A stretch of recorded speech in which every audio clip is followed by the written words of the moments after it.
إن الحمد لله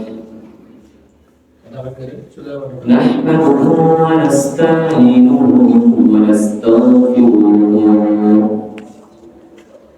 ونعوذ بالله من شرور أنفسنا ومن سيئات أعمالنا من يهده الله فلا مضل له ومن يضلله فلا هادي له ونشهد أن لا إله إلا الله وحده لا شريك له وأشهد أن محمدا عبده ورسوله أرسله بالحق بشيرا ونذيرا وداعيا إلى الله بإذنه وسراجا منيرا أما بعد فأعوذ بالله من الشيطان الرجيم بسم الله الرحمن الرحيم واعبدوا الله ولا تشركوا به شيئا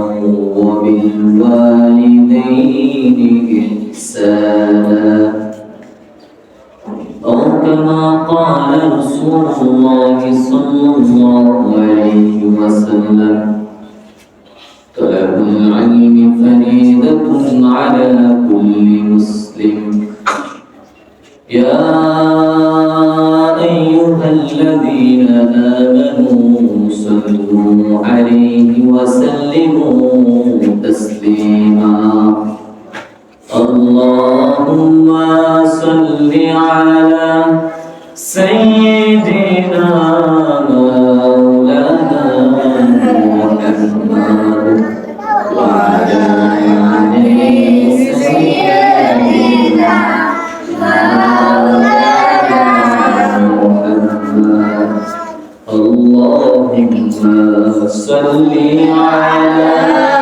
سيدنا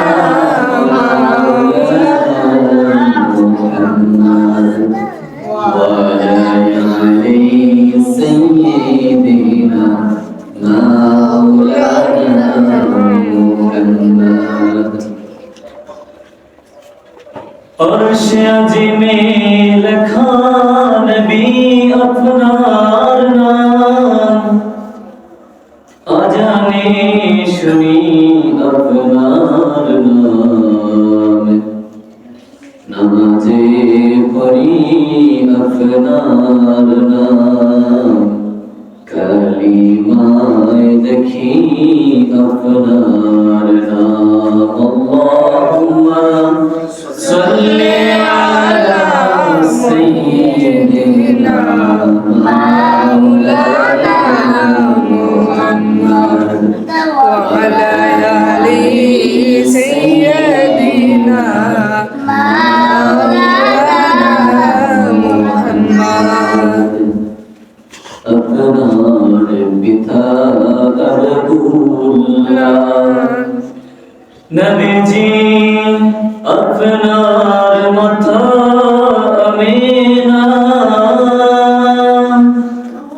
अपनार दुदमा हलीमा नबी को अपनार रोजा मदीना अल्लाहुम्मा सल्ली अला सय्यिदिना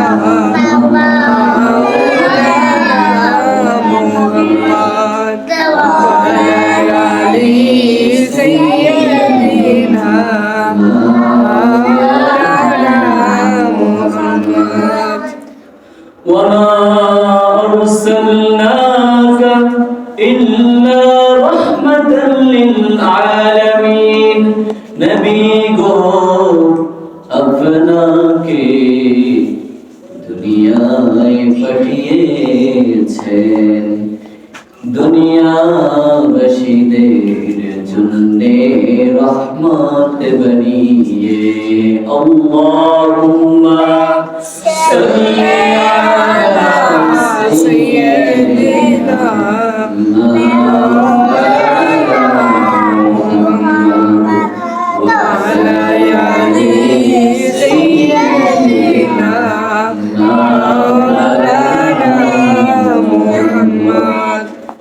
কঠিন বিচার দিবসের দিনে সকল নবী বলিবে ইয়া নফসি ইয়া নফসি সেই কঠিন মুহূর্তে নবী গো আপনি কাঁদিবেন আমাদের জন্যে রব্বি হাবলি উম্মতি উম্মতি বলিয়ে না আল্লাহুম্মা সাল্লি আলা সাইয়্যিদিনা মাওলানা মুহাম্মদ ওয়া আলা আলি সাইয়্যিদিনা মাওলানা মুহাম্মদ মরণের পূর্ব মুহূর্তে নবী গো দেখা দিন আমাদেরকে আল্লাহুম্মা সাল্লি আলা সাইয়্যিদিনা মাওলানা মুহাম্মদ ওয়া আলা আলি সাইয়্যিদিনা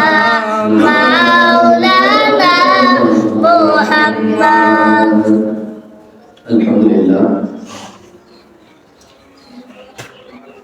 আল্লাহ রব্বুল আলামিনের দরবারে লাখ কোটি শুকর যে মহান রব্বে কারীম আমাদেরকে মহব্বত করে ভালোবেসে দয়া করে আমাদের উপর রাজি খুশি হয়ে জান্নাতের বাগান দীনী মজলিস জুমার মসজিদে এসে জুমার সালাত আদায় করার তৌফিক দিয়েছেন এজন্য রব্বে কারীমের দরবারে সকলেই অন্তরের স্থান থেকে শুকরিয়া আদায় করি আলহামদুলিল্লাহ সবাই অন্তরের অন্তর থেকে আরো করে বলি আলহামদুলিল্লাহ আল্লাহ তাআলা যাকে পছন্দ করেন যাকে ভালোবাসেন তার দ্বারাই কি দ্বীনের কাজ করান ভালো কাজ করান যে যার প্রতি আল্লাহ তাআলা খুশি যার প্রতি আল্লাহ তাআলা রাজি যার প্রতি আল্লাহ তাআলা দয়াশীল যাকে আল্লাহ তাআলা ভালোবাসেন তার দ্বারাই তার দ্বীনের কাজ করান তার দ্বারাই আমলি কাজগুলো করান ভালো কাজগুলো করান অতএব আল্লাহ তাআলা আমাদেরকে ভালোবাসছেন বিদায় আমরা এখানে আসতে পেরেছি যদি আল্লাহ তাআলা আমাদেরকে ভালো না বাসতেন মহব্বত না করতেন তাহলে এখানে আসা আমাদের পক্ষে সম্ভব হতো না এখনো কত মানুষ দোকানে পাঠে বাড়িতে কাজে কর্মে লিপ্ত রয়েছেন আড্ডা গল্প গুজবে লিপ্ত রয়েছেন তারা শয়তানের ধোঁকায় পড়ে রবকে ভুলে গিয়েছেন এখনো মসজিদ আসতে পারেননি আল্লাহ তাআলা আমাদেরকে ভালোবাসে বিদায় আমরা আসছি অতএব এখানে আমরা আসছি কাকে রাজি খুশি করার জন্য আল্লাহ অতএব আমরা এখানে আসছি আমরা এখানে আসছি এখানে বসে থাকবো জুমার সালাত আদায় করব এবং এখানে যতটুকু কথা আলোচনা হবে যতটুকু কোরআন হাদিস থেকে আলোচনা করা হবে ততটুকু আমরা মনোযোগ দিয়ে কি শ্রবণ করব ইনশাআল্লাহ আমরা সবাই বলি রব্বানা লাকাল হামদ হামদান কাসীরান তাইয়িবান মুবারাকান ফীহি সকল শুকরিয়া কা আল্লাহ সকল ক্ষমতাশীল কে আল্লাহ আমরা কার শুকরিয়া আদায় করব আল্লাহ আজকে আমাদের আলোচনার বিষয়বস্তু হচ্ছে মাদ্রাসা শিক্ষার গুরুত্ব প্রয়োজনীয়তা মাদ্রাসা শিক্ষার গুরুত্ব প্রয়োজনীয়তা যদি কখনো সুযোগ হয় ঈদের পর অর্থাৎ রমজানের পর আমরা এক জুমাতে আলোচনা করে দেব ইনশাআল্লাহ আমাদের সন্তানদেরকে কেন আমরা মাদ্রাসায় পড়াবো, অথবা এরকম শিরোনাম হতে পারে যে আমরা আমাদের সন্তানদেরকে কেন দিন শেখাবো। ইনশাআল্লাহ এই বিষয়ে আমরা রমজানের পর এক জুমাতে ইনশাআল্লাহ আলোচনা করে দেব। শিরোনাম থাকবে কি, বিষয়বস্তু থাকবে কি, আমরা আমাদের সন্তানদেরকে মাদ্রাসায় কেন পড়াবো, অথবা আমরা আমাদের সন্তানদেরকে দিন কেন শিক্ষা দেব, এই বিষয়ে ইনশাআল্লাহ একদিন আলোচনা করে দেব। আমরা আজকে আলোচনা করব মাদ্রাসা শিক্ষার গুরুত্ব, প্রয়োজনীয়তা। মাদ্রাসা শিক্ষার গুরুত্ব, প্রয়োজনীয়তা। বর্তমান যুগটা কিসের যুগ? কিসের যুগ? অশ্লীলতা, আমলহীনতা, ইসলাম বিরোধিতা, রাসূলের শানে বেয়াদবি, রাসূলকে নিয়ে কটূক্তি, সাহাবায়ে কেরামকে সত্যের মাপকাঠি না মানা, সাহাবায়ে কেরামের শানে বেয়াদবি করা, এবং বুজুর্গায়ে কেরাম যারা রয়েছেন আমাদের আকাবির তাদের শানে কি করা? বেয়াদবি করা। এবং প্রতিটা ঘরে, প্রতিটা সমাজে, প্রতিটা এলাকাতে অশ্লীলতা ছড়িয়ে পড়া, এটা চলতেছে কি বর্তমান যুগে? এই ফেতনার যুগে মাদ্রাসাই একমাত্র ঈমানের আশ্রয় স্থল, যেখানে আসলে, যেখানে পড়লে কি শেখা যায়? দিন শেখা যায়, অশ্লীলতা থেকে নিরাপদ থাকা যায়, অশ্লীলতা থেকে বাঁচা যায়, এবং নিজের ঈমানকে কি করা যায়? মজবুত করা যায়। আল্লাহকে সন্তুষ্টি করে, আল্লাহকে রাজি খুশি করে, রাসূলকে খুশি করে কোথায় যাওয়া যায়? জান্নাতে যাওয়া যায়। এর বিপরীতে যদি আমরা অন্য কোনো প্রাতিষ্ঠানিক অথবা প্রতিষ্ঠানে পড়াশোনা করি, মাদ্রাসা করলে যেভাবে আমাদের ঈমান মজবুত হবে, যেভাবে আমরা দ্বীনি ইসলামিক হালতে থাকবো, কিন্তু অন্য কোনো প্রতিষ্ঠানে পড়লে আমাদের এই হালতকেই থাকবে না। এজন্যই মাদ্রাসা শিক্ষা খুবই গুরুত্বপূর্ণ। মাদ্রাসা পড়াশোনাটা বর্তমানে অনেককেই গুরুত্বপূর্ণ না। আপনি যদি মাদ্রাসা না পড়েন, আপনি হালাল কোনটা, হারাম কোনটা, আপনার মধ্যে যদি ইসলামিক শিক্ষা না থাকে, তাহলে কোনটা হারাম, কোনটা হালাল, এটা আপনি বুঝবেন? হ্যাঁ, বুঝবেন। আপনি নামাজ পড়তেছেন, নামাজ পড়ার জন্য কি উযু প্রয়োজন না? এখন উযু, আপনি হাত কোন পর্যন্ত ধৌত করবেন, হাতের কবজিটা কিভাবে ধৌত করবেন, মুখমণ্ডল কিভাবে ধুইবেন, এটা তো আপনার জানার জন্য ইসলাম প্রয়োজন, নাকি ইসলাম প্রয়োজন নেই?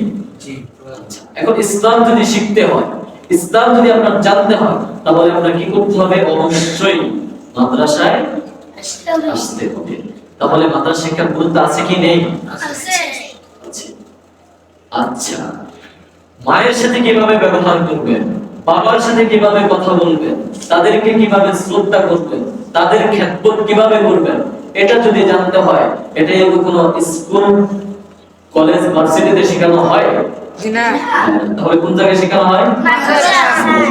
তাহলে মাদ্রাসা শিক্ষার গুরুত্ব আছে কি না? আছে। আছে না? জি। এভাবে প্রতিটা স্তরে আপনার সামাজিক জীবন কিভাবে সুন্দর করবেন, পারিবারিক জীবন কিভাবে সুন্দর করবেন, হ্যাঁ, আপনি ব্যবসা কিভাবে করবেন, চাকরি কিভাবে করবেন, খেদমত কিভাবে করবেন, কিভাবে হাঁটবেন, কিভাবে বসবেন, কিভাবে টয়লেট করবেন, কিভাবে প্রতিটা স্তরে আপনি কিভাবে কি করবেন, সবকিছু কোথায় রয়েছে? ইসলামে রয়েছে না? এখন আপনার ইসলাম তো জানতে হবে। তো ইসলাম যদি আপনার জানতে হয়, তাহলে মাদ্রাসা কেন্দ্রিক পড়াশোনা ছাড়া কোনো উপায় আছে? অতএব আপনার মাদ্রাসায় পড়তেই হবে, আপনার সন্তানকে মাদ্রাসায় পড়াতেই হবে। তলাবুল ইলমি ফরিদাতুন আলা কুল্লি মুসলিম। প্রতিটা ছেলে সন্তানকে, প্রতিটা নর নারী, প্রতিটা সন্তানকে ইসলামী শিক্ষায় শিক্ষিত করা কি ফরজ। কে বলেছেন? রাসূল বলেছেন। কে বলেছেন? রাসূল বলেছেন। আজকে আমি, আপনি, আমরা সবাই শুধু মুখে উচ্চারণ করি, আমরা আমাদের রাসূলকে ভালোবাসি, আমরা আমাদের রাসূলকে ভালোবাসি, আমরা আমাদের রাসূলকে ভালোবাসি, অথচ রাসূল বলছেন তোমার সন্তানকে কি শিক্ষা দাও? দিন শিক্ষা দাও, এটা তোমার উপর কি ফরজ। এই এই কথাটা যখন আসে তখন আর আমরা রাসূলকে মানি না, তখন আর ভালোবাসা থাকে না। এজন্য সম্মানিত হাজিরিন, শুধু অন্তরে মুখে রাসূলকে ভালোবাসলে হবে না, অন্তর থেকে রাসূলকে ভালোবাসতে হবে। অন্তর থেকে রাসূলের প্রতিটা নির্দেশ, রাসূলের প্রতিটা আদেশ আপনার জন্য মান্য করা ফরজ। অবশ্যই আপনি যদি রাসূলকে ভালোবেসে থাকেন তাহলে অবশ্যই রাসূলের প্রতিটা কথা আপনার মানতে হবে। আর যদি আপনি বলেন যে আমি রাসূলের প্রতিটা কথা মানি, তাহলে কখনোই আপনি আপনার সন্তানকে ইসলামী শিক্ষা শিক্ষিত না করে থাকতে পারেন না। অতএব সম্মানিত হাজিরিন, আপনাদেরকে বলবো, এখনো যদি আপনার সন্তানকে কোরআন শিক্ষা দিয়ে না থাকেন, এখনো যদি যতটুকু আপনার সন্তানের জন্য দ্বীন শিক্ষা করা ফরজ, যতটুকু জানলে আপনার সন্তান একজন ভালো মানুষ হতে পারবে, একজন আল্লাহ ওয়ালা হতে পারবে, একজন দ্বীনদার ছেলে মেয়ে হতে পারবে, অতটুকু যদি আপনি শিক্ষা না দেন আপনার সন্তানকে, তাহলে আপনি খোদার কসম করে বলতে পারি আপনি রাসূলকে ভালোবাসেন না। আপনার মধ্যে রাসূলের ভালোবাসা নেই, আপনার মধ্যে রাসূলের আদর্শ নেই। শুধু মুখে বললে হবে না, অন্তর থেকে রাসূলকে ভালোবাসতে হবে। অতএব সম্মানিত হাজিরিন, কষ্ট দেওয়ার জন্য বলতেছি না, আপনাদের সন্তানকে অবশ্যই কোরআন শিক্ষা করা, রাসূলের হাদিস শিক্ষা করা, রাসূলের আদর্শে আদর্শিত করেন। যদি রাসূলের আদর্শে আদর্শিত করতেই হয়, তাহলে মাদ্রাসার শিক্ষা বিকল্প কোন শিক্ষা নেই, আছে। শিক্ষাই হচ্ছে জাতির মেরুদণ্ড, প্রত্যেকটা প্রতিষ্ঠানে লেখা থাকে। কিন্তু আমি বলবো, কোন শিক্ষা জাতির মেরুদণ্ড? ইসলামিক শিক্ষাই হচ্ছে কি জাতির মেরুদণ্ড। কোন এক বইতে লেখা আছে তোমরা আমাকে একজন শিক্ষিত মা দাও, আমরা তোমাদেরকে একটা শিক্ষিত কি দেব? জাতি দেব। আমি বলবো না, তোমরা আমাকে একটা দ্বীনদার মা দাও, আমি তোমাদেরকে একটা দ্বীনদার জাতি দেব। বাক্যটা পরিবর্তন করেন না। আজকে শিক্ষিত মা পাওয়া যাচ্ছে, শিক্ষিত মা পাওয়া যাচ্ছে, কিন্তু দ্বীনদার মা পাওয়া যাচ্ছে না। আর দ্বীনদার মা পাওয়া না যাওয়ার কারণেই আজকে দ্বীনদার জাতিও পাওয়া যাচ্ছে না। আজকে সন্তান অশ্লীলতা, বেহায়া, নির্লজ্জের মধ্যে কি রয়েছে? ঢুকে রয়েছে। কারণ মা কিনা দ্বীনদার না। অতএব মাদ্রাসা শিক্ষা খুব গুরুত্ব। এজন্য আমি আপনাদের কাছে অনুরোধ করব, এখানে আপনার সন্তানকে ভর্তি করতে হবে না, আপনি যেখানে আপনার সন্তান দ্বীন শিখতে পারবে, যেখানে আপনার সন্তান ইসলামী শিক্ষা শিক্ষিত হবে, ওইখানে আপনার সন্তানকে কি করিয়ে দেন? ভর্তি করিয়ে দেন। এই হলো মাদ্রাসা শিক্ষার গুরুত্ব। এখন আমরা জানবো মাদ্রাসা শিক্ষার প্রয়োজনীয়তা। মাদ্রাসা শিক্ষার প্রয়োজনীয়তা। মাদ্রাসা শিক্ষার মাধ্যমে যে কেবল শুধুমাত্র আখিরাতেই আপনি কল্যাণকামী হবেন এমন না। আপনার সন্তানকে যে আপনি মাদ্রাসায় পড়ালে শুধু যে আপনি আখিরাতেই কল্যাণকামী হবেন, হাফেজের মা হবেন, আপনার মাথায় জান্নাতের মুকুট পরিয়ে দিবে, শুধু এমনটাই না, শুধু এমনটাই না।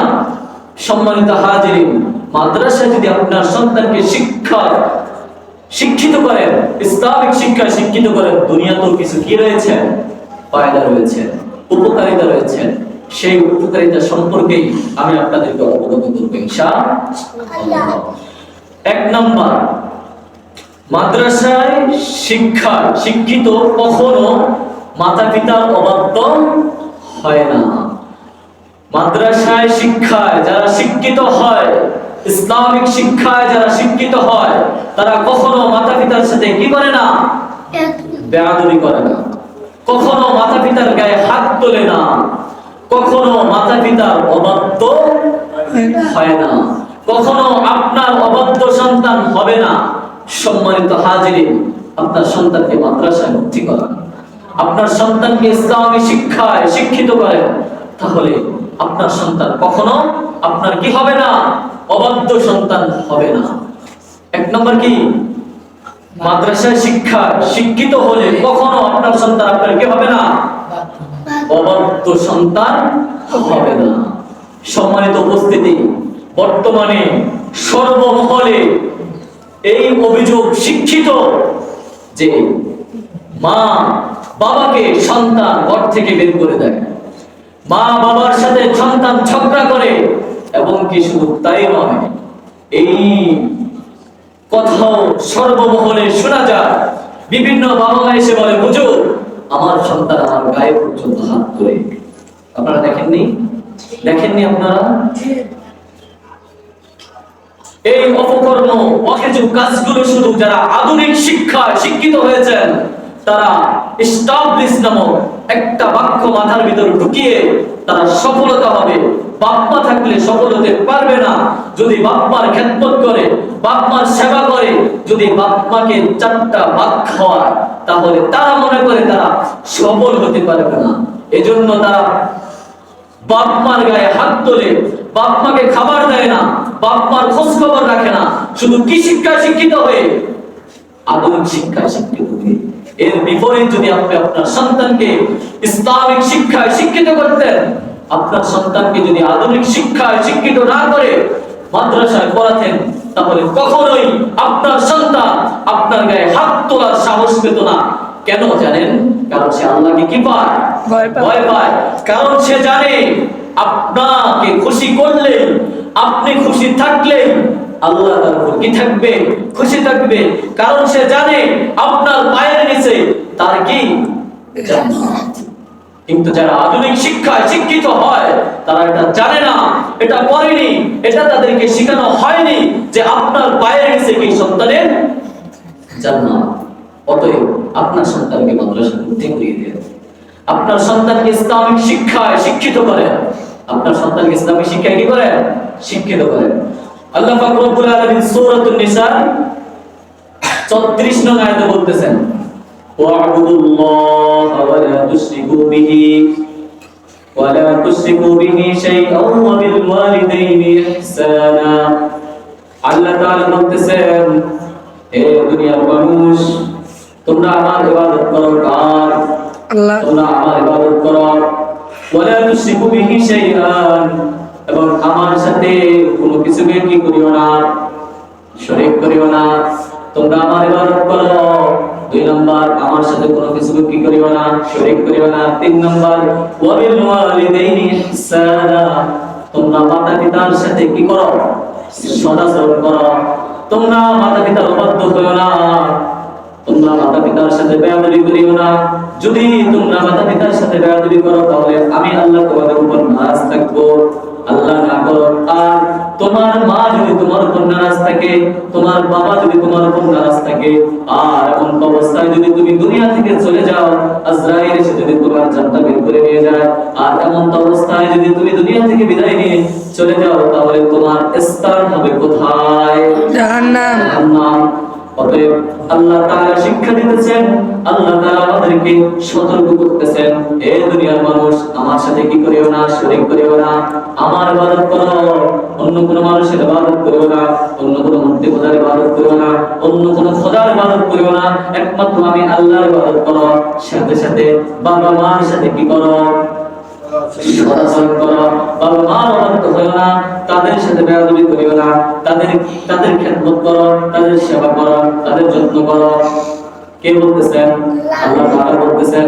অতএব একটা সন্তান যখন মাদ্রাসায় ভর্তি করানো হয়, একটা সন্তান যখন মাদ্রাসায় পড়ে, একটা সন্তান যখন ইসলামিক শিক্ষায় শিক্ষিত হয়, তখন আল্লাহ তাআলার এই বাণীগুলো, আল্লাহ তাআলার এই সতর্ক বাণীগুলো, আল্লাহ তাআলার এই বলা কথাগুলো, আল্লাহ তাআলার এই কোরআনের আয়াতগুলো যখন তার মধ্যে ঢুকবে, রাসূলের হাদিস যখন তার মধ্যে ঢুকবে, সে একে একে জানতে পারবে বাবা মার সাথে খারাপ ব্যবহার করা যাবে না, বাবা মার অবাধ্য হওয়া যাবে না, বাবা মার খেদমতবিহীন থাকা যাবে না, বাবা মার সাথে ঝগড়া করা যাবে না, বাবা মার গায়ে হাত তোলা যাবে না। যদি বাবা মার গায়ে হাত তুলি, যদি বাবা মার অবাধ্য হই, যদি বাবা মার কথা না শুনি, তাহলে আল্লাহ আমার উপর কি থাকবে? নারাজ থাকবে। এজন্য একটা মাদ্রাসায় শিক্ষিত ছেলে, ইসলামিক শিক্ষায় শিক্ষিত ছেলে কখনো চাইলেও মায়ের সাথে বেয়াদবি করতে পারে না, বাবার সাথে বেয়াদবি করতে পারে না। পারে? মায়ের গায়ে হাত তুলতে পারে না, বাবার গায়ে হাত তুলতে পারে না। কারণ সে কাকে ভয় করে? আল্লাহকে। কাকে ভয় করে? আল্লাহকে। আল্লাহকে। আর আল্লাহকে ভয় করা, বাবা মার সাথে বেয়াদবি করা যাবে না, মায়ের সাথে বেয়াদবি করা যাবে না, তাদের অবাধ্য হওয়া যাবে না। এই শিক্ষা শিক্ষিত তারা কোথায় হয়? মাদ্রাসা। অতএব আপনার সন্তানকে কোথায় ভর্তি করা? মাদ্রাসা ভর্তি করা। রাসূলুল্লাহ সাল্লাল্লাহু আলাইহি ওয়াসাল্লাম সহিহ বুখারীর 527 নম্বর হাদিসে বলতেছেন, قال عبد الله بن مسعود رضي الله تعالى عنه قال سألت رسول الله صلى الله عليه وسلم قلت يا رسول الله أي العمل أفضل؟ قال عبد الله بن مسعود رضي الله تعالى عنه রাসূলুল্লাহ সাল্লাল্লাহু আলাইহি ওয়াসাল্লামের কাছে আসলেন এবং রাসূলুল্লাহ সাল্লাল্লাহু আলাইহি ওয়াসাল্লামকে জিজ্ঞেস করলেন, হে আল্লাহর রাসূল, সবচেয়ে উত্তম আমল কোনটি? কি জিজ্ঞেস করছেন? সবচেয়ে উত্তম আমল কোনটি? রাসূলুল্লাহ সাল্লাল্লাহু আলাইহি ওয়াসাল্লাম বললেন, আইয়ুল আমালি আফদালু? ক্বালা, সবচেয়ে উত্তম আমল কোনটি? as-সালাতু আলা মিকাতিহা। সবচেয়ে উত্তম আমল কি? সালাত আদায় করা, সালাত কায়েম করা, অর্থাৎ নামাজ পড়া। সবচেয়ে উত্তম আমল কোনটি?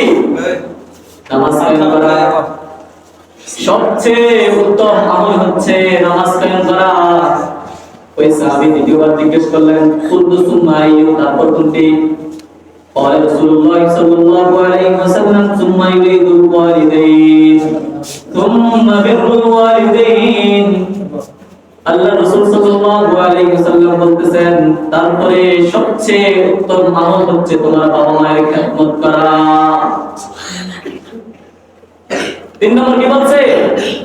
তারপরে সবচেয়ে উত্তম আমল হচ্ছে তোমার বাবা মায়ের খেদমত করা, অর্থাৎ নামাজের পরপরই সবচেয়ে উত্তম ইবাদত হচ্ছে বাবা মায়ের খেদমত করা। কে বলতেছেন? আল্লাহ রাসূল সাল্লাল্লাহু আলাইহি ওয়াসাল্লাম বলতেছেন। কুলতু সুম্মা আইয়ু? তিনি আবার জিজ্ঞেস করছেন, তারপর কোনটি? ক্বাল জিহাদু ফি সাবিলিল্লাহ। রাসূলুল্লাহ সাল্লাল্লাহু আলাইহি ওয়াসাল্লাম 3 নম্বর উত্তম আমলের কথা বলেছেন, আল্লাহর রাস্তায় জিহাদ করা। অতএব বোঝা যাচ্ছে বাবা মায়ের খেদমত করা আল্লাহর রাস্তায় জিহাদ করার চেয়েও কি উত্তম। কে বলছেন? আল্লাহ রাসূল বলছেন, বাবা মায়ের খেদমত করা আল্লাহর রাস্তায় জিহাদ করার চেয়েও উত্তম। তাহলে যখন আব্দুল্লাহ বিন মাসউদ রাদিয়াল্লাহু তাআলা আনহু আল্লাহ রাসূল সাল্লাল্লাহু আলাইহি ওয়াসাল্লামের নিকট আসলেন এবং জিজ্ঞেস করলেন যে আল্লাহ রাসূল সর্বোত্তম আমল কোনটি? আল্লাহ রাসূল সাল্লাল্লাহু আলাইহি ওয়াসাল্লাম বললেন, নামাজ আদায় করা। তিনি আবার জিজ্ঞেস করলেন, তারপরে কোনটি? আল্লাহ রাসূল সাল্লাল্লাহু আলাইহি ওয়াসাল্লাম বললেন, বাবা মায়ের কি করা? খেদমত করা। বাবা মায়ের অবাধ্য না হওয়া, বাবা মায়ের সাথে বেয়াদবি না করা, বাবা মার সাথে উঁচু গলায় কথা না বলা, এটা হচ্ছে সর্বোত্তম আমল 2 নম্বর। 3 নম্বর হচ্ছে আল্লাহর রাস্তায় জিহাদ করা। তাহলে এই হাদিস থেকে আমরা বুঝতে পারতেছি আল্লাহর রাস্তায় জিহাদ করার চাইতেও বাবা মার খেদমত করা কি উত্তম। উত্তম। বাবা মার খেদমত করা কি উত্তম। উত্তম। অতএব আমরা সবাই কি করব? অবশ্যই বাবা মার খেদমত করব। আর এই যে বাবা মার খেদমত করতে হবে, তাদের খেদমত করাতে জিহাদের চাইতেও উত্তম এই শিক্ষা কোথায় দেওয়া হয়? মাদ্রাসায়। এটাই হচ্ছে কি শিক্ষা? ইসলামিক শিক্ষা। অতএব আপনার সন্তানকে যদি ইসলামিক শিক্ষায় শিক্ষিত করেন, মাদ্রাসার শিক্ষায় শিক্ষিত করেন, তাহলে আপনি স্মরণ রাখেন, আপনি মনে রাখেন, কখনো আপনার সন্তান আপনার অবাধ্য হবে না। সর্বমহলে এই কথা শিক্ষিত যে কোনো মাদ্রাসার শিক্ষিত ছেলে কখনো বাবা মাকে বাদ না দিয়ে থাকে না, কখনো বাবা মাকে নিয়ে এতিমখানায় রেখে আসে না, কখনো বাবা মাকে নিয়ে বৃদ্ধাশ্রমে রেখে আসে না। সর্বমহলে এই কথাই শিক্ষিত যারা আধুনিক শিক্ষায় শিক্ষিত, তারাই বাবা মাকে নিয়ে কোথায় রেখে আসে? বৃদ্ধাশ্রমে। অতএব আপনিও যদি সেই বৃদ্ধাশ্রমের দিনগুলো গুনতে না চান, আপনিও যদি আপনার সন্তানের হাতে মায়ের না খেতে চান, যদি বেয়াদবি অবাধ্য সন্তানকে দেখতে না চান, তাহলে আমি বলবো, অনুরোধ করতেছি, আপনি আপনার সন্তানকে মাদ্রাসা শিক্ষায় কি করেন? শিক্ষিত করেন। 2 নম্বর, যারা মাদ্রাসায় শিক্ষায় শিক্ষিত হয়, যারা ইসলামিক শিক্ষায় শিক্ষিত হয়, তারা আদর্শ সন্তান হয়, আদর্শ নাগরিক হয়, আদর্শ দেশপ্রেমিক হয়। কি হয়? আদর্শ দেশপ্রেমিক। যারা মাদ্রাসায় পড়াশোনা করে, তারা কখনো দেশের অর্থ নিয়ে বিদেশে লুটপাট করে না, তারা কখনো দেশের সম্পদ দিয়ে বিদেশে পাচার করে না, তারা কখনো রাস্তার বাজেট নিয়ে পায়তারি করে না, তারা কখনো মানুষের হক মেরে খায় না, তারা কখনো দেশের সম্পদ লুট করে না। সর্বমোহরে এই কথাই প্রসিদ্ধ, তারাই দেশের সম্পদ লুটপাট করে, দেশের সম্পদ দিয়ে অন্য দেশে পাচার করে। এরা হচ্ছে আধুনিক শিক্ষায় শিক্ষিত, যারা চোর বাটপার, যারা গরিব দুঃখীদের উপর জুলুম অত্যাচার করে, যারা দেশের সম্পদ লুটপাট করে, যারা দেশের নাগরিকদের হক মেরে খায়, তারা আধুনিক শিক্ষায় শিক্ষিত, তারা মাদ্রাসা শিক্ষায় শিক্ষিত না। আর যারা মাদ্রাসা শিক্ষায় শিক্ষিত তারা কখনো এই সমস্ত পাপাচারে লিপ্ত থাকে না, তারা কখনো এই সমস্ত ভাষায় কি পাপাচারে লিপ্ত থাকে না, কারণ তারা আল্লাহকে কি করে, ভয় করে। তারা জানে পরপার নামক একটা জীবন আছে, কবর নামক একটা জীবন আছে, সেখানে আমাদের সারা জীবন কি করতে হবে, থাকতে হবে, সেখানে আমাদের সারা জীবন কি হবে, থাকতে হবে। সূরা বনী ইসরাঈলের 49 নং আয়াত আল্লাহ পাক রব্বুল আলামিন বলতেছেন, আউলিয়াল কিতাবু ফাতরাল মুজরিমিনা মুশফিকিনা মিম্মা ফীহি ওয়া ইয়াকুলুনা ইয়া ওয়াইলাতানা মা লিহাযাল কিতাবি লা ইউগাদিরু সাগীরাতান ওয়ালা কাবীরাতান إلا أحصاها ووجدوا ما عملوا حاضرا ولا يظلم ربك أحدا। সেদিন প্রত্যেকের হাতে রাখা হবে আমলনামা, অর্থাৎ বিচার দিবসের দিন প্রত্যেকের হাতে তাদের আমলনামা কি হবে, রাখা হবে, এবং তাতে যা লিপিবদ্ধ আছে তার কারণে আপনি অপরাধীদের দেখবেন ভীত সন্ত্রস্ত, অর্থাৎ ভয় পাইতেছেন। তারা বলবে, হায় দুর্ভোগ আমাদের, হায় আমরা কপাল পোড়া আমাদের দুর্ভোগ, এই কেমন গ্রন্থ, এটা তো ছোট বড় কিছুই, ছোট বড় কিছু বাদ না দিয়ে সব কিছু এখানে কি হয়েছে, সব হিসাবে এখানে উল্লেখ করেছে। তারা তাদের কৃতকর্মের সমস্ত উপস্থিত পাবে, তারা দুনিয়াতে যা কিছু করছে সব কিছুই আমলনামাতে কি পাবে, উপস্থিত পাবে। দুনিয়াতে কার সম্পদ লুট করেছে, কার অর্থ লুট করেছে, কোন দেশের কোন সম্পদটা লুট করেছে, কোন নাগরিকের কোন হকটা মেরে গিয়েছেন, সব কিছু এখানে কি থাকবে, উল্লেখ থাকবে, সব কিছু এখানে উল্লেখ থাকবে। আর তোমাদের প্রতিপালক কার প্রতি কি করে না, জুলুম করে না, তোমাদের প্রতিপালক কার প্রতি কি করে না, জুলুম করে না। তিরমিজি শরীফের 2417 নম্বর হাদিসে আল্লাহ রাসূল সাল্লাল্লাহু আলাইহি ওয়াসাল্লাম বলতেছেন, সময় সংক্ষিপ্ততার কারণে হাদিসটা উল্লেখ না করে শুধু অর্থটা বলে দিচ্ছি। হযরত আবু বারজা রাদিয়াল্লাহু তাআলা আনহু বর্ণিত, তিনি বলেন রাসূলুল্লাহ সাল্লাল্লাহু আলাইহি ওয়াসাল্লাম বলেছেন, কোন বান্দার পদদ্বয় কিয়ামত দিবসে বিন্দু পরিমাণ সরবে না, অর্থাৎ কোন বান্দার পা পরিমাণ, পা বরাবর বিন্দু পরিমাণ সরবে না, চারটা প্রশ্নের উত্তর দেওয়ার আগ পর্যন্ত। কয়টা? চারটা। বলেন কয়টা? চারটা প্রশ্নের উত্তর দেওয়া ব্যতীত কোন বান্দার, কোন মানুষের পা পাটা এক চুল পরিমাণ কি নড়বে না। এক নাম্বার, কিভাবে তার জীবনকালে অতিবাহিত করেছে, অর্থাৎ কিভাবে তার জীবনকে অতিবাহিত করেছে, কোন কাজে তার জীবনকে অতিবাহিত করেছে, কি কাজে তার জীবনকে অতিবাহিত করেছে। আপনি আপনার জীবনকে আপনি দুনিয়াতে 60 বছর বেঁচেছেন, 50 বছর বেঁচেছিলেন, 25 বছর বেঁচেছিলেন, এই 25 বছর আপনার জীবনকে আপনি কোন কাজে অতিবাহিত করেছেন, এই প্রশ্নের উত্তর দেওয়ার আগ পর্যন্ত আপনার পায়ে কদম নড়বে না। 2 নম্বর হচ্ছে তার অর্জিত জ্ঞান, তার অর্জিত ইলম আপনি কোন কাজে ব্যয় করেছেন। আপনি আধুনিক শিক্ষায় শিক্ষিত হয়েছেন, আপনি কর্মের খোঁচায় মানুষের অর্থ সম্পদ বেড়ে খেয়েছেন, আপনি মানুষের থেকে সুদ খেয়েছেন, আপনি মানুষের কর্মের খোঁচায় মানুষের কাছ থেকে সুদ খেয়েছেন, ঘুষ খেয়েছেন। এই যে আপনার জ্ঞান, আপনি যে জ্ঞান অর্জন করছেন, যে আধুনিক শিক্ষায় শিক্ষিত হয়েছেন, এই আধুনিক শিক্ষাটা আপনি কোন কাজে ব্যয় করেছেন, এই হিসাব দেওয়ার আগ পর্যন্ত কিয়ামত দিবসে আপনার পাটা এক চুল পরিমাণও কি নড়বে না। 3 নাম্বার, কোথা হতে ধন সম্পদ উপার্জন করেছেন, চুরি করে, ডাকাতি করে, নাকি নিজের রক্ত পানি করে আপনার সম্পদ উপার্জন করেছেন, হালাল ভাবে না হারাম ভাবে আপনার সম্পদ উপার্জন করেছেন। এই হিসাব দেওয়ার আগ পর্যন্ত কিয়ামত দিবসে আপনার পাটা এক চুল পরিমাণও কি সামনে নড়বে না। 4 নম্বর হচ্ছে কি কি কাজে তার শরীর ক্ষয় করেছেন। আপনার এই যে শরীরটা, আপনার এই যে হাত পা, আপনি কোন কোন কাজে ব্যয় করেছেন, এই হিসাব দেওয়ার আগ পর্যন্ত আপনি কিয়ামত দিবসে আপনার পাটা এক কদম কি নড়বে না। অর্থাৎ মাদ্রাসা যারা শিক্ষিত হয়, ইসলামিক শিক্ষা শিক্ষিত হয়, তারা জানে জীবন কিভাবে অতিবাহিত করতে হবে, তারা জানে জীবন কিভাবে পরিচালনা করতে হবে, তারা জানে হারাম ভাবে সম্পদ উপার্জন করা যাবে না, তারা জানে দেশের সম্পদ লুটপাট করা যাবে না, তারা জানে মানুষের হক ফিরে পাওয়া যাবে না। অর্থাৎ কোন মাদ্রাসা শিক্ষায় শিক্ষিত ছেলে, কোন মাদ্রাসা শিক্ষায় শিক্ষিত আলেম, কোন মাদ্রাসা শিক্ষায় শিক্ষিত জ্ঞানী ব্যক্তি কখনো দেশের সম্পদ লুট করে না, মানুষের সম্পদ পাচার করে না, মানুষের হক মেরে খায় না। এবং তারা জানে নিজের জীবন কিভাবে পরিচালনা করতে হবে, কারণ তারা জানে পরকাল নামক একটা কি রয়েছে, পরকাল নামক একটা জীবন রয়েছে। অর্থাৎ আপনি যদি চান আপনার সন্তান জান্নাতে যাক, আপনি যদি চান যে আপনি আপনার সন্তানের জন্য জাহান্নামে যাবেন না, তাহলে আমি আপনাদেরকে অনুরোধ করব অবশ্যই আপনার সন্তানকে মাদ্রাসায় শিক্ষায় শিক্ষিত করেন, ইসলামিক শিক্ষায় কি করেন, শিক্ষিত করেন।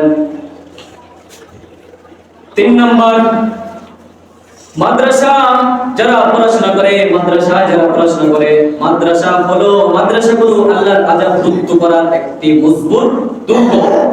মাদ্রাসা হলো আল্লাহর আযাব দূর করার একটি দুর্গ। কি দুর্গ? মাদ্রাসা হলো আল্লাহর আযাব দূর করার একটি দুর্গ। সম্মানিত হাজিরিন, মানুষ যখন গুনাহে লিপ্ত হয় তখন আল্লাহর আযাব দিয়ে আসে। মানুষ যখন গুনাহের মধ্যে লিপ্ত হয়ে যায় তখন আসমান থেকে আল্লাহ তাআলার আযাব কি আসে? ধেয়ে আসে, ধেয়ে। যখন আল্লাহর আযাব ধেয়ে আসে, কিন্তু যখন কিছু মানুষ আল্লাহ তাআলার ইবাদতে লিপ্ত হয় তখন সেই আযাব আল্লাহ তাআলা আবার মাঝপথ থেকে আসমানে উঠিয়ে নেয়। কোথায় উঠিয়ে নেয়?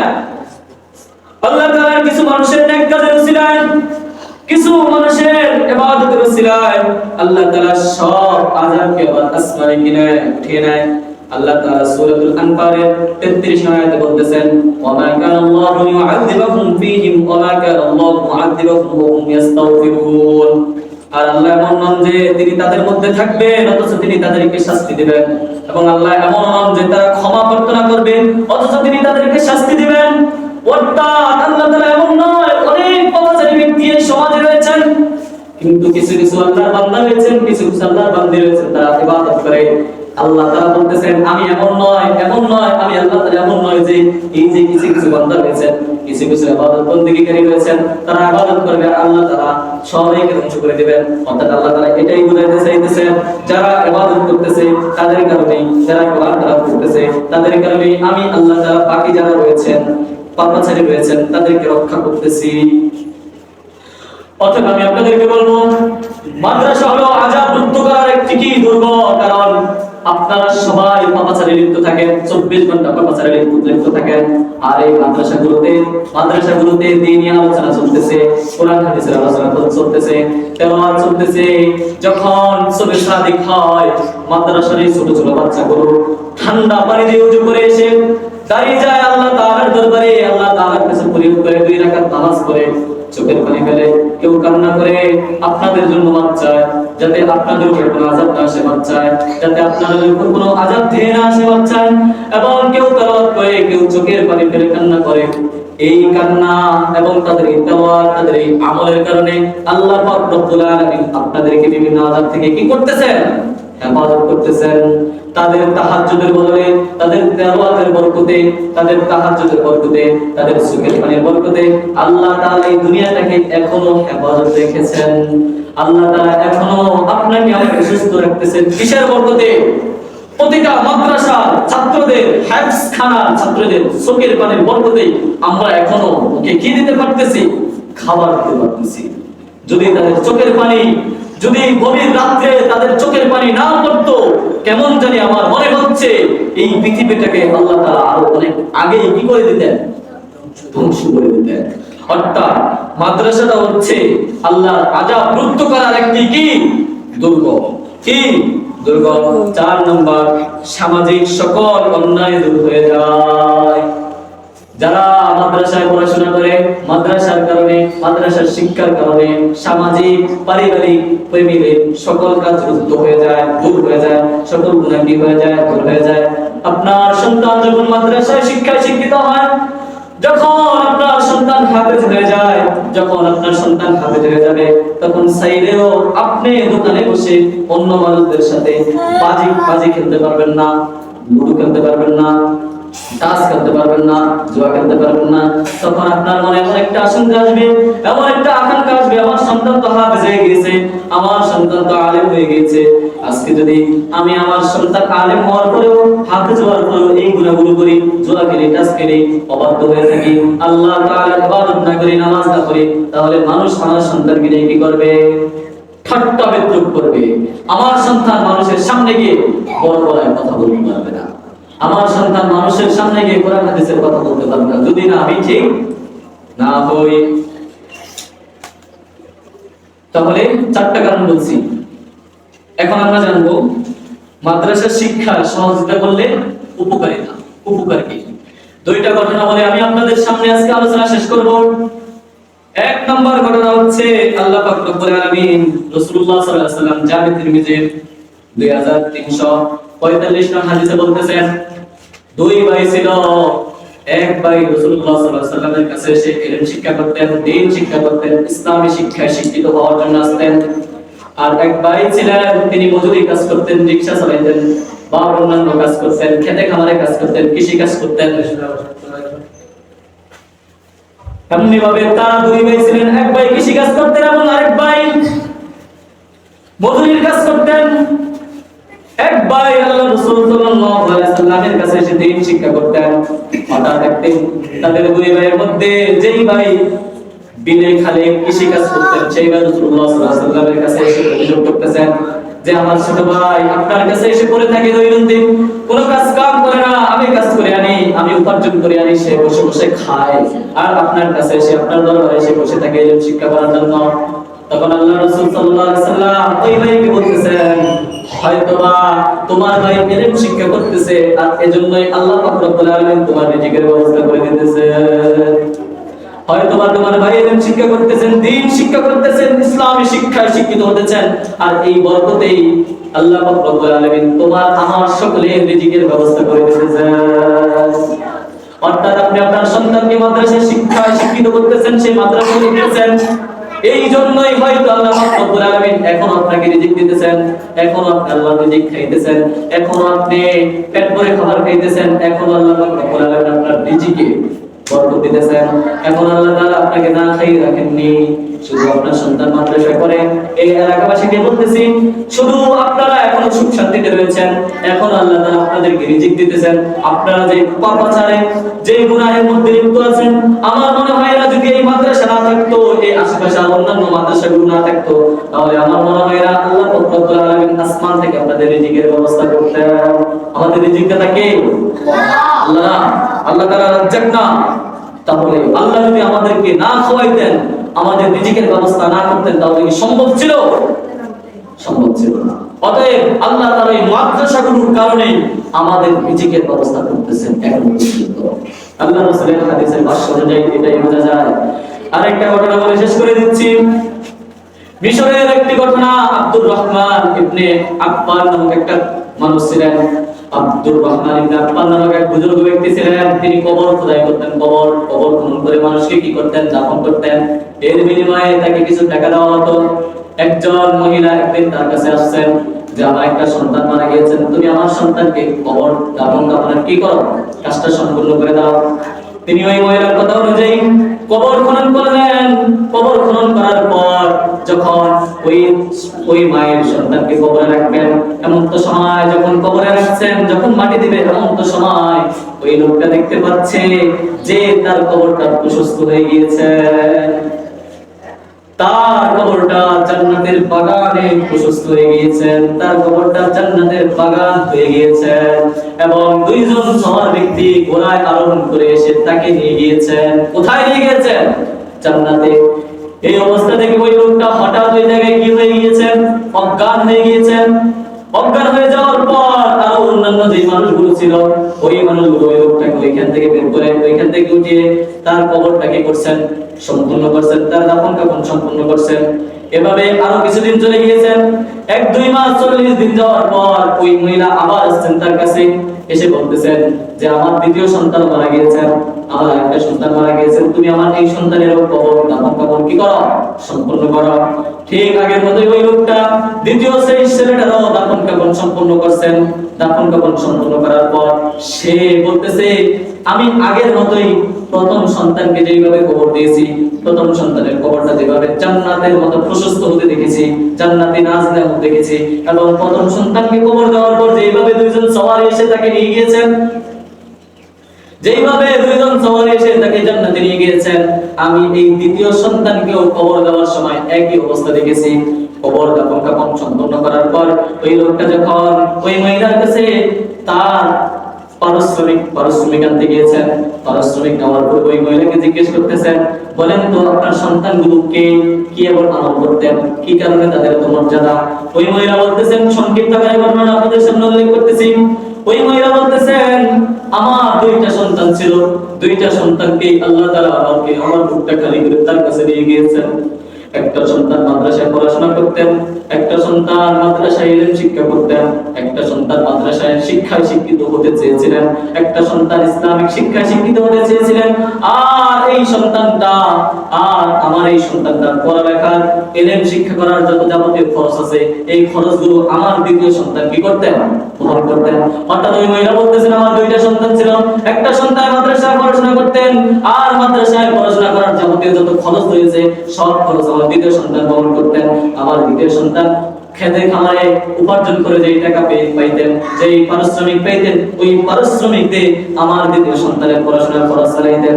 যখন আমার দ্বিতীয় সন্তান মারা গিয়েছেন, এর 2 মাসের এর 1-2 মাস বা 40 দিনের মাথায় আমার যেই সন্তান আমার অন্য সন্তানের পড়াশোনার খরচ চালাইতেন, ওই সন্তান দুনিয়া থেকে বিদায় নিয়ে চলে গিয়েছেন। তো ওই মহিলা ওই ছেলে ওই ব্যক্তিকে জিজ্ঞেস করতেছেন, আব্দুর রহমান ইবনে আব্বাস রাদিয়াল্লাহু আনহু জিজ্ঞেস করতেছেন যে তুমি আমার সন্তানের কবরে কি এমন দেখতেছো যে তুমি জিজ্ঞেস করতেছো আমার সন্তান কি এমন আমল করেছেন? ওই ব্যক্তি বলতেছেন আমি আপনার সন্তানের 2 সন্তানের কবরে এমন জিনিস দেখতে পেয়েছি। আমি যখন আপনার প্রথম সন্তানকে কবরে রাখতেছিলাম, তখন আপনার প্রথম সন্তানের কবরটা প্রশস্ত হয়ে গিয়েছেন, জান্নাতের বাগানে পরিণত হয়ে গিয়েছেন, এবং 2জন সওয়ারি এসে, 2জন সুন্দর লোক এসে, উজ্জ্বল সাদা পরিহিত 2জন মানুষ এসে আপনার এই সন্তানকে জান্নাতে নিয়ে গিয়েছেন। ওই মহিলা বলতেছেন তাহলে দ্বিতীয় সন্তানের বিষয় তুমি কি দেখেছো? বলতেছে আপনার প্রথম সন্তানের যেভাবে কবর দিয়েছি, যা যা কিছু দেখেছি, আপনার দ্বিতীয় সন্তানকে যেভাবে কবরে রেখেছি, পূর্বের মতো সন্তান আপনার প্রথম সন্তানকে যেভাবে করেছেন, অর্থাৎ কবরটা জান্নাতের বাগান হয়ে গিয়েছেন, এবং 2জন সওয়ারি এসে আপনার সন্তানকে জান্নাতে নিয়ে গিয়েছেন। সুবহানাল্লাহ।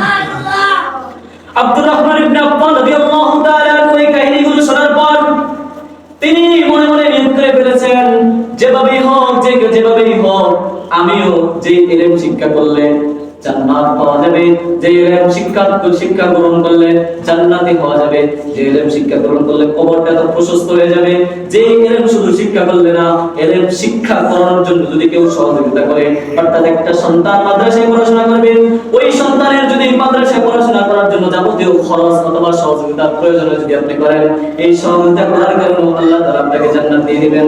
যে ইলমের এত দাম, যে ইলম শিক্ষা গ্রহণ করলে শুধু সহযোগিতা করলে যদি জান্নাত পাওয়া যায়, আর যে ইলম শিক্ষা করলে না জানি আল্লাহ তাআলা কত বড় জান্নাত দিবেন, আল্লাহ তাআলা কত বড় মর্যাদা দিবেন।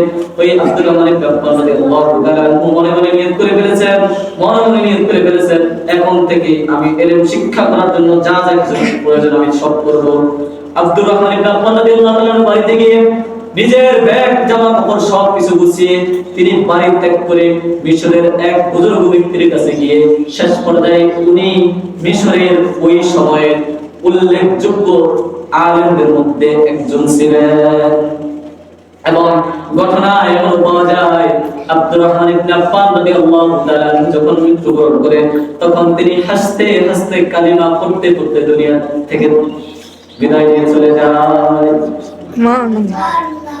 এই ইলমের দাম, এই শিক্ষার দাম আর আপনি যদি এই শিক্ষার দাম না বোঝেন, যে শিক্ষায় শুধু শিক্ষিত হলে জান্নাত পাওয়া যাবে তাই না, আপনি যদি আপনার সন্তানকে এই শিক্ষায় শিক্ষিত করেন, আল্লাহ তাআলা আপনার মাথায় মুকুট পরিয়ে দিবেন, জান্নাতের স্বর্ণের মুকুট পরিয়ে দিবেন। আপনি যদি আপনার সন্তানকে আলেম বানান, তাহলে আপনার সন্তান চাইলে আপনাকে সুপারিশ করে জান্নাতে পর্যন্ত নিয়ে যাবেন। অতএব সকলের কাছে আমার অনুরোধ থাকবে, আপনি আপনার সন্তানকে মাদ্রাসায় শিক্ষায় শিক্ষিত করেন, আপনার সন্তানকে দ্বীনি শিক্ষায় শিক্ষিত করেন, আপনার সন্তানকে ইসলামিক শিক্ষায় শিক্ষিত করেন, যদি আপনি জান্নাতে যেতে চান। অতএব সকলের কাছে অনুরোধ থাকবে, আপনি আপনার সন্তানকে দ্বীনি শিক্ষায়, ইসলামী শিক্ষায় শিক্ষিত করেন, মাদ্রাসায় শিক্ষায় শিক্ষিত করেন। আমি আপনাকে বলবো না আপনি এই মাদ্রাসায় ভর্তি করান, আমি আপনাকে বলবো না যে আপনি আমার কাছে আপনার সন্তানকে দিয়ে দেন। আমি আপনাকে বলবো, যেখানে আপনার সন্তান পরিপূর্ণভাবে দ্বীন শিখতে পারবে, যেখানে আপনার সন্তান পরিপূর্ণভাবে ইসলামী শিক্ষায় শিক্ষিত হবে, আপনি সেখানে আপনার সন্তানকে পাঠিয়ে দেন এবং ইসলামী শিক্ষায় শিক্ষিত করেন। যদি আপনি রাসূলের আদেশ মানতে চান, যদি আল্লাহ পাক রব্বুল আলামিনের আদেশ মানতে চান, কারণ আল্লাহ পাক রব্বুল আলামিনের আদেশ হচ্ছে আপনার সন্তানকে ইসলামিক শিক্ষায় শিক্ষিত করেন, রাসূলের আদেশ হচ্ছে আপনার সন্তানকে ইসলামিক শিক্ষায় শিক্ষিত করেন। অতএব আজকে যে আলোচনা হয়েছে, যে কথাগুলো বলা হয়েছে, আল্লাহ পাক রব্বুল আলামিন আমাকে সহ আপনাদের সবাইকে বোঝার এবং আমল করার তৌফিক দান করুন। সাথে সাথে আমাদের যাদের সন্তান রয়েছে, ছেলে মেয়ে রয়েছে, যারা এখনো কোরআন পড়তে পারে না, যারা এখনো রাসূলের আদর্শে আদর্শিত হতে পারেনি, যারা দ্বীন মানে না, যারা বেহায়া নির্লজ্জের মতো চলাফেরা করে, যারা ঠিকমতো নামাজগুলো আদায় করে না, আমি সবার কাছে অনুরোধ করব, আপনি আপনার সন্তানকে একজন আদর্শ মানুষ হিসেবে গড়ে তোলেন।